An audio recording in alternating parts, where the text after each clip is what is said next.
Okay guys, had a slight delay. I had to change out the thermostat because the heater wouldn't run.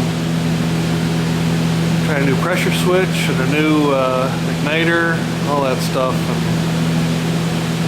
and I had to change the vent pipe too while I was up there. It was starting to rot out. But now we got some heat. We can get busy at the garage is tore up from the floor up. It's pretty bad shape. Okay, here's before the turbo. First order of business is going to be to get the wheels off and the inner fenders out, and air cleaner off, and then we'll update from there. Alright.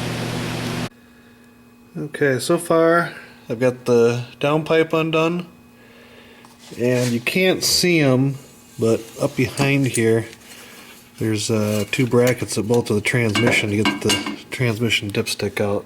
This kit comes with a driver's side dipstick tube, so we'll be pulling this tube off and sealing up the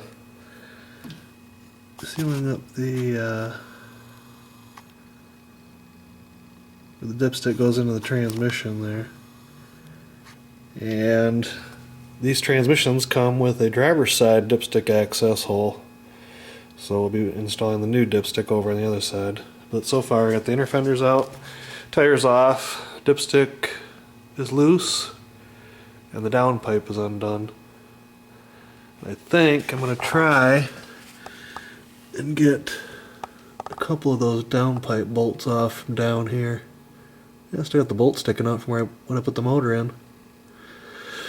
Okay, till the next update. Okay, I've got the air conditioner swung out of the way. I've got the downpipe off the back of the turbo.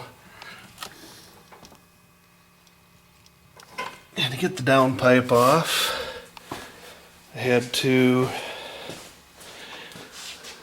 Where'd the flashlight go? I had to remove the downpipe to get the... Or I'm sorry, I had to remove the up pipe to get the downpipe out. Had to unbolt it off the back of the turbo anyways to remove the turbo, so...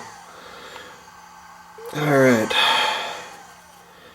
Now to get the driver's side up pipe off. What fun. Okay, the oil return line and the adapter are bolted up to the turbo. The pedestal is bolted to the turbo now. I assembled this is the line that comes off the side of the block for oil feed. There's a check valve so that it doesn't bleed back from this long part of the line that goes to the top of the turbo for oil feed, for cooling. And I've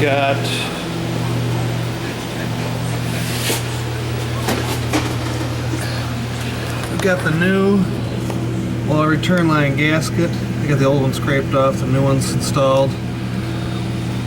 I still have to remove the oil feed here and block this off. This is a pretty small feed, so we're going to come off the side of the block for the new turbo. And this is a plug for the old oil feed. It's got an O-ring on there. You don't really want to crank it down too tight. But you got to make sure you remove this ring. This ring is a protective ring on here. It just keeps the O-ring in place so you don't lose it. Oops, there it is. So if you don't take that ring off, it's not going to seal very well. So yeah, take that off and then install the plug.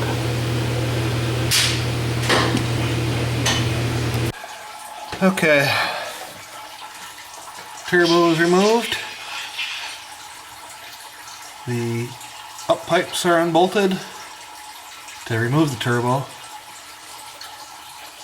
And Next step is to remove the oil feed line right here, that braided line. I'll have to plug that off. And then it's time to start running the new stuff. Okay, till next update.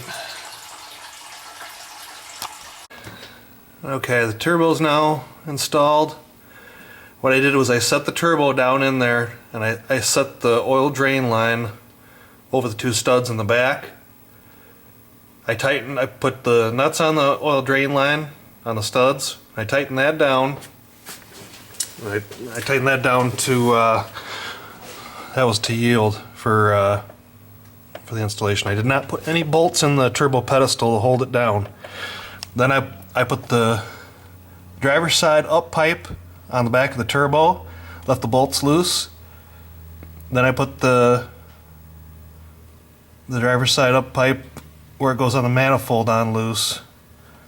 Then did the passenger side upper up pipe and then the lower, and I left everything loose. Then I put the turbo bolts in and tightened them down to yield, and then tightened all the up pipe bolts. You gotta do it all loose for it to all fit together. And you can see the old oil feed line with the plug in there. And I installed the new oil feed receiver right there, and then we'll have to run the new oil feed line along the fuel lines down to the side of the block where we'll be installing them. And that's about it right now. Okay, that bolt right there below the oil filter, right in the block, that's where we're going to tap in for our oil feed. And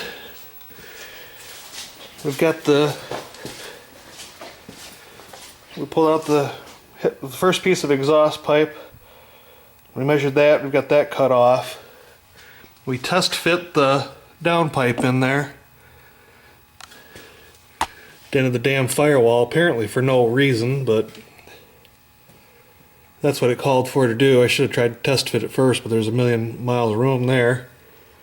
There's hardly any room there, but that's the place they said to do it. But anyways, so now we have to pull that back out.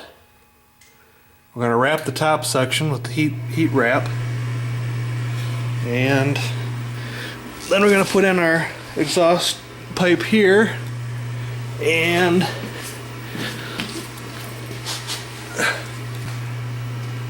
attach it there, and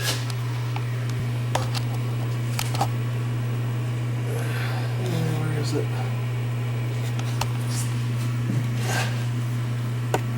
There it is. All right. Okay, the oil feed line is run. I had to actually reverse these lines because this line with this little kick on it, it wouldn't go in between the oil filter and the housing. It had to come straight out. So there's my check valve with the arrow pointing towards the turbo. And there's also, I'm up here, this is the down pipe is bolted in. I had to bolt the down pipe in, and I had to push the exhaust back so we could get the middle pipe back in, because it was just a bear trying to get that V-clamp lined up with the exhaust together. So yeah, I've got the oil feed line comes down right through there, comes down, and I've got it zip tied to the fuel lines. Was the best place to go. And then once the fuel lines go back there, the oil line drops off and it wraps around the oil filter. It's kind of tight on the oil filter, but that's the only way I could do it. So I'll show you the exhaust over here. That's how it comes down. I mean, I don't think you can get a piece of paper in between there. It's tight. But all right, time to start buttoning up the little stuff.